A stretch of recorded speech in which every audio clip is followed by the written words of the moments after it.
Senhor esteja convosco. Ele está no meio de nós. Proclamação do Evangelho de Jesus Cristo, segundo Lucas. Glória a vós, Senhor.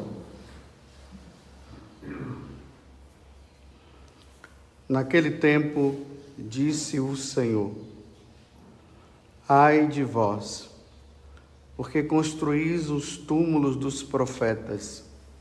No entanto, foram vossos pais que os mataram. Com isso, vós sois testemunhas e aprovais as obras de vossos pais, pois eles mataram os profetas e vós construís os túmulos. É por isso que a sabedoria de Deus afirmou: Eu lhes enviarei profetas e apóstolos, e eles matarão e perseguirão alguns deles, a fim de que se peçam conta a esta geração do sangue de todos os profetas derramado desde a criação do mundo, desde o sangue de Abel até o sangue de Zacarias, que foi morto entre o altar e o santuário. Sim, eu vos digo, serão pedidas contas disso a esta geração. Ai de vós, mestres da lei, porque tomastes a chave da ciência. Vós mesmos não entrastes, e ainda impedistes os que queriam entrar. Quando Jesus saiu daí, os mestres da lei e os fariseus começaram a tratá-lo mal e a provocá-lo sobre muitos pontos. Armavam ciladas para pegá-lo de surpresa por qualquer palavra que saísse de sua boca. Palavra da salvação. Glória a vós, Senhor.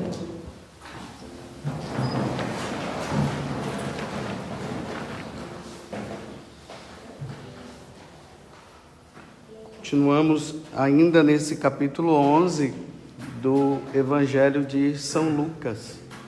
E como eu dizia ontem para vocês, Jesus ele foi convidado por um fariseu para um jantar na casa dele. Precisamos entender que os fariseus eles estavam com a intenção de matar Jesus. Vocês veem que aqui no final do Evangelho de hoje, eles já deixam bem claro, né, que eles estavam armando ciladas, estavam tratando Jesus mal, para pegá-lo de surpresa, por qualquer palavra que saísse de sua boca. Então eles estavam ali atentos, porque até então, tudo que Jesus falava estava de acordo com o que a Torá dizia. Mas eles não conseguiam pegar, porque a intenção deles era prender, ainda mais que Jesus se declarou Deus. Isso é uma blasfêmia. Mas eles não tinham ainda como matar Jesus, porque o povo estava do lado dele. Mas nós sabemos o resultado de tudo isso. Então Jesus está ali na casa do fariseu, e ele começa a mostrar que os fariseus estavam errados. Estavam ensinando errado.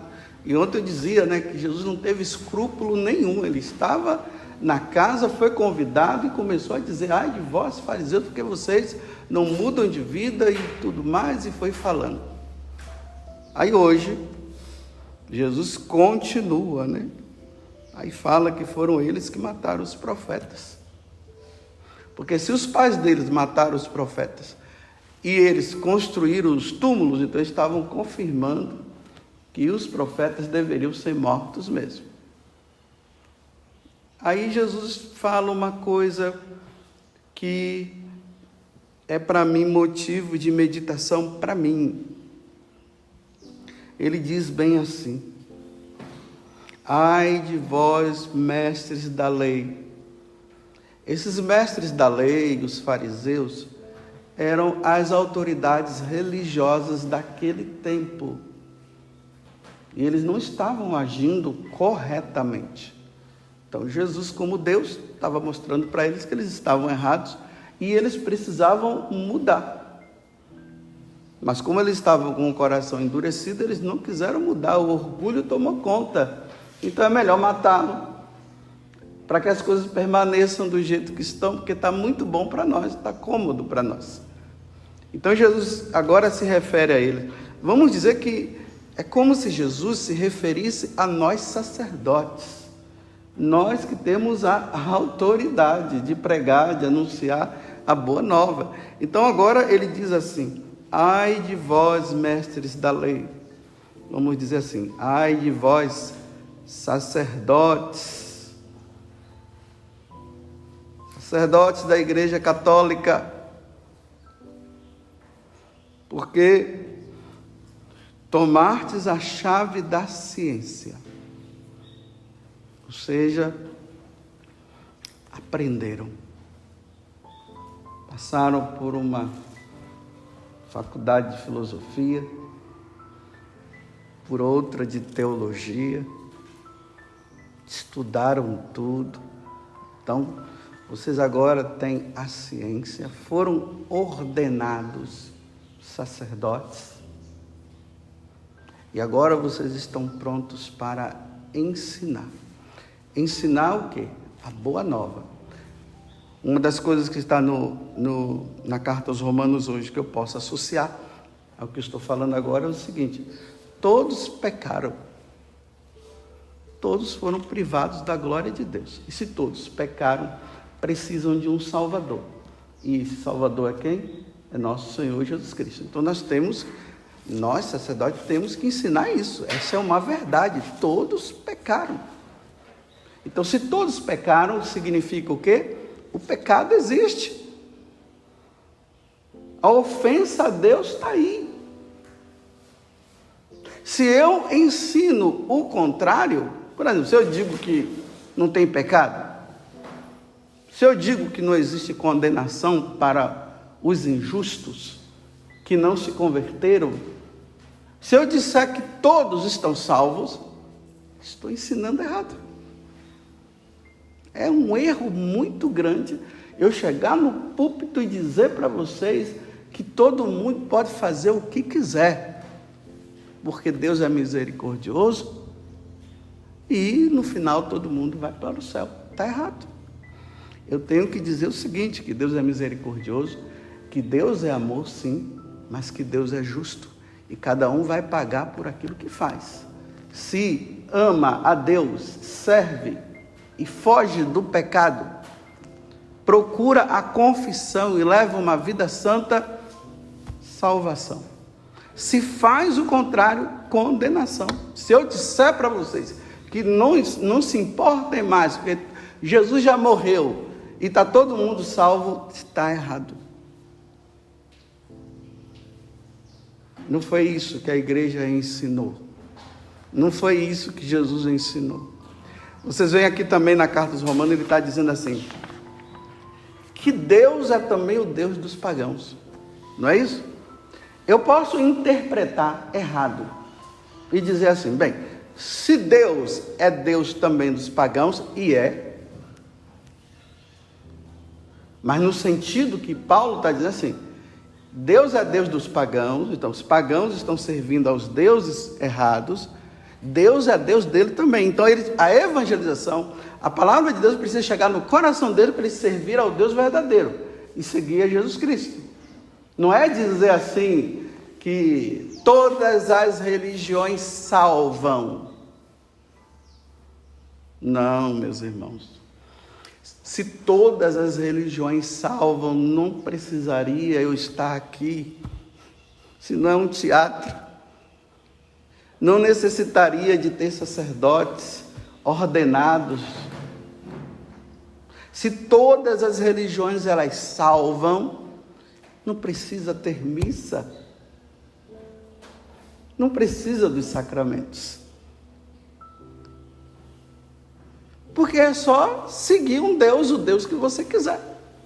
Porque todos os povos precisam de um Deus. Aí eu disse assim, mas esse Deus, ele tem uma referência. Não se esqueçam disso. O Deus que é dos pagãos, o Deus que é dos católicos, tem uma referência. A referência é Jesus Cristo.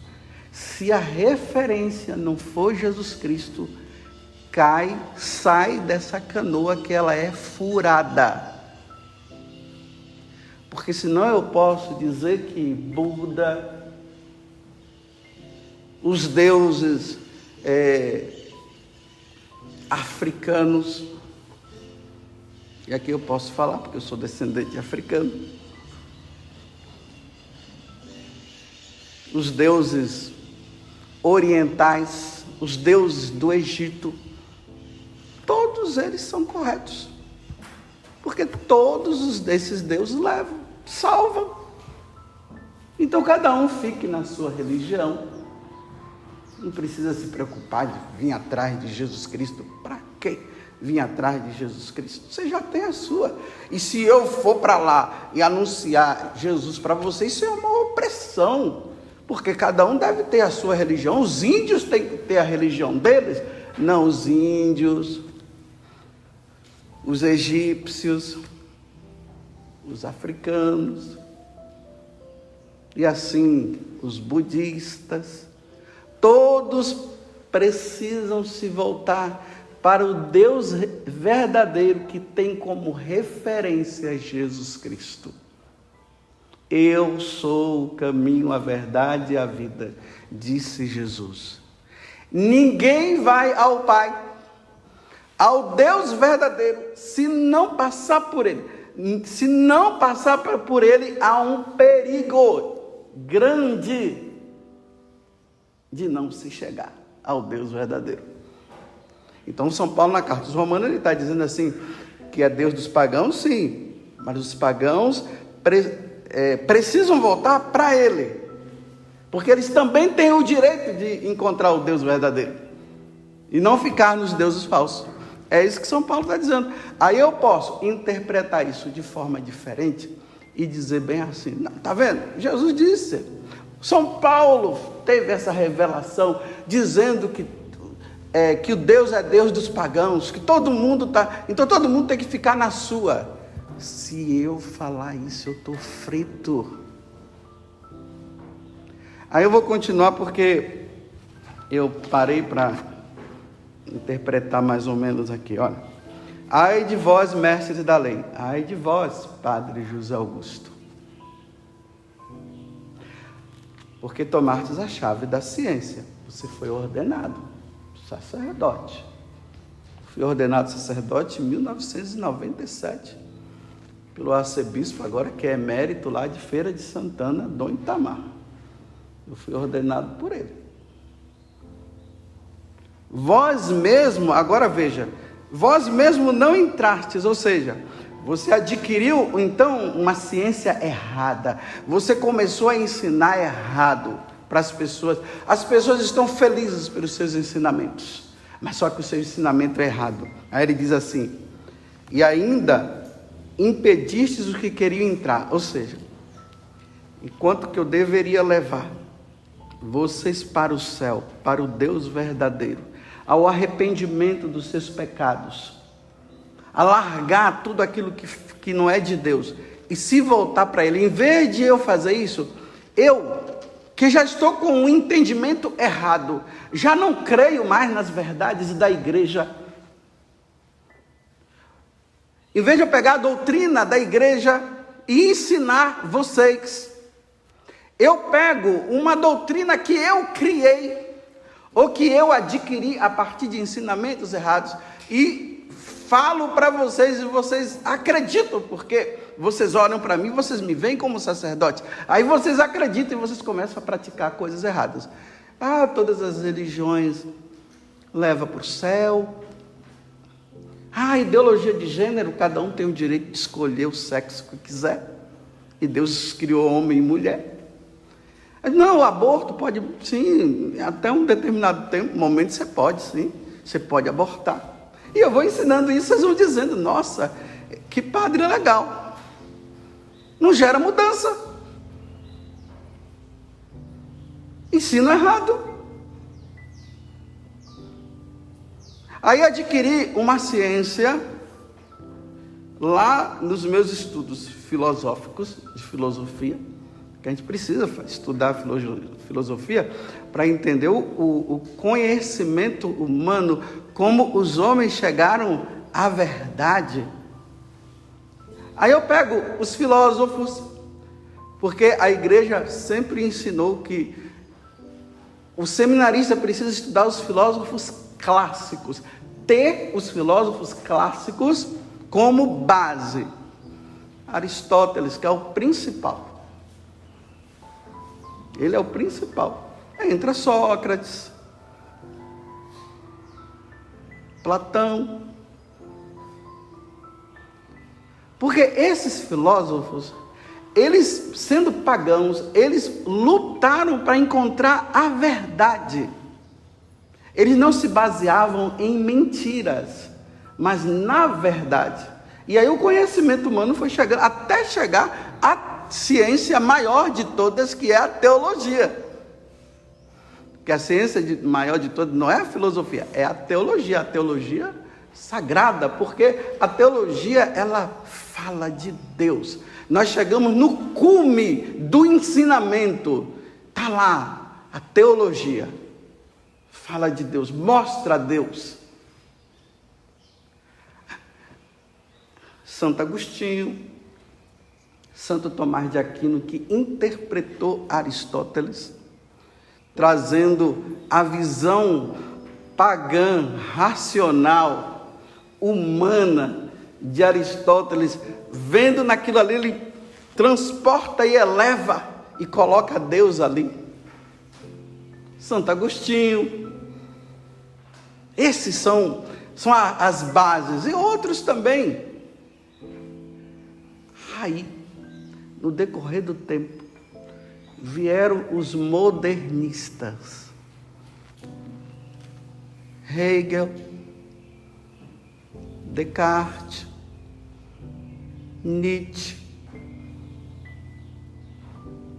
que destruíram essa filosofia clássica, destruíram Marx e tiraram o homem daquilo que era a meta final, que era chegar ao seu fim, que é Deus. Por exemplo, Nietzsche matou Deus. Nietzsche, ele matou Deus. Ele dizia, mostre que Deus existe. Tanto que ele saía com uma lanterna na rua dizendo assim, cadê Deus? Cadê Deus? Onde é que está ele? O Marx é outro. Esse marxismo, imagina, como é que eu posso basear? Eu que sou sacerdote, eu poderia me basear colocando Marx como o filósofo por excelência, sendo que ele dizia que a religião é o ópio do povo. Você sabe o que é o ópio? É uma droga. A droga que ela faz? Anestesia. Então a religião é o ópio. Então as pessoas, para não enfrentar a realidade de destruir os ricos, porque o proletariado, os pobres precisam ir para frente e precisam ter eles não podem ser alienados. Então a religião, ela aliena como? Aí você fica atrás de um Deus, aí Deus deixa você quietinho lá, e você acaba não fazendo nada e a opressão continua. Olha só, a religião é o ópio do povo. Aí se pega hoje esse filósofo, coloca ele como o cara, aí destrói. Aí vem a tal da teologia da libertação através de Marx. Por quê? A teologia da libertação é o comunismo, entre aspas, cristão. Porque Marx introduziu o comunismo. Não sei se vocês recordam-se do Papa São João Paulo II, ele teve num país aqui da América Latina, um país totalmente comunista, e os padres impregnados pela teologia da libertação. Quando o Papa desceu do avião, aí tinha um sacerdote ali, Quando o Papa foi passando, ele até se ajoelhou para pedir a bênção. O Papa começou a brigar com ele. Volte para a igreja. Larga essa teologia da libertação. E isso foi um fuzuê. Os bispos e padres da teologia da libertação condenaram o Papa João Paulo II. E o Papa não estava nem aí. Nós encontramos também o Bento XVI, que vai lá e condena.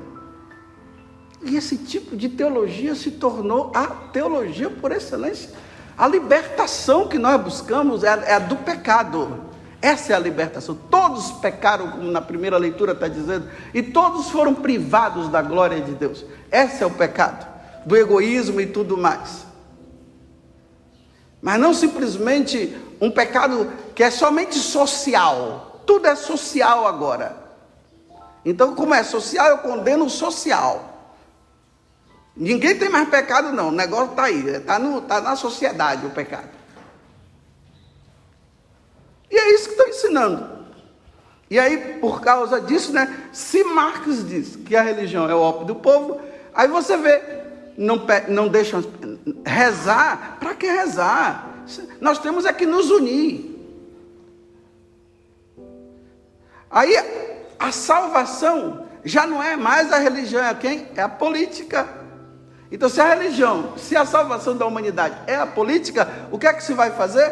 Fala de política, vai para o púlpito para falar desse político e não sei o quê, e trazendo coisas assim, porque já não é mais uma salvação que nos leva para a eternidade, é uma salvação aqui nesse mundo.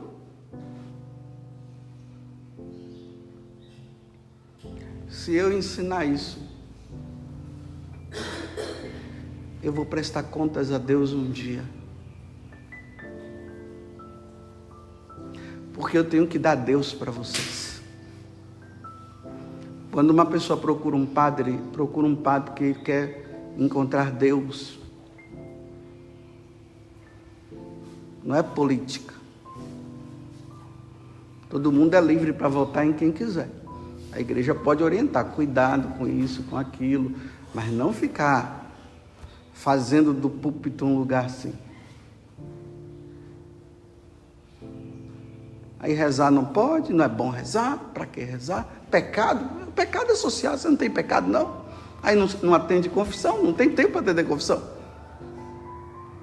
Porque tem que se reunir para resolver os problemas sociais. Aí você vai encontrar sacerdotes que deixam de ser padre para ser líder político. Porque ele acha que a solução está na política. É o que aconteceu com o Papa João Paulo II, São João Paulo II, com esse sacerdote aqui. Ele já não estava mais exercendo, aí eu não tenho certeza, mas a prática dele já não era mais uma prática. O Papa João Paulo II pegou a bengalinha dele e fez assim, todo mundo viu, foi um fuá. Porque aqueles que aceitavam a atitude desses sacerdotes achou que o Papa não deveria fazer aquilo. Então, diante de Deus, um dia eu vou prestar contas. Porque eu sou sacerdote, eu sou autoridade. Se eu não estiver levando Deus para vocês, o evangelho de hoje está dizendo o quê? Eu tenho a chave da ciência, aí tem que perguntar que ciência é essa? É a ciência da igreja? Ou é a ciência pagã? E aí, quando eu morrer, Deus vai prestar contas da minha pessoa. E aí, Padre Augusto, ensinou certo ou errado? Não são vocês que têm que avaliar se eu estou sendo um bom sacerdote, não.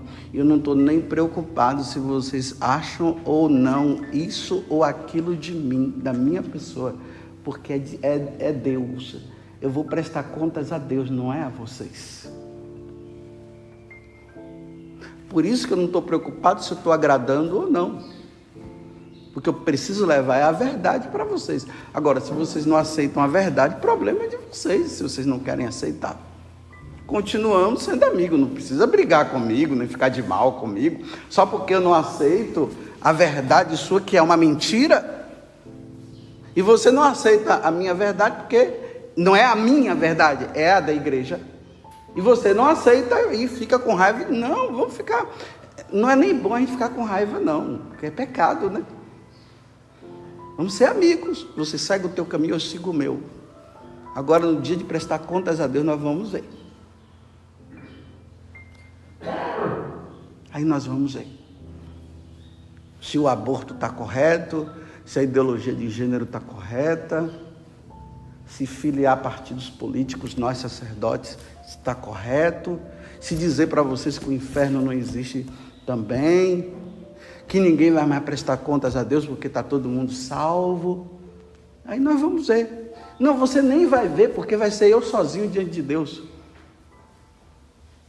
Agora, se Deus me condenar, eu te encontrar lá, aí nós vamos ver. Aí você, está vendo? Me seguiu porque quis. Não quis fazer o certo.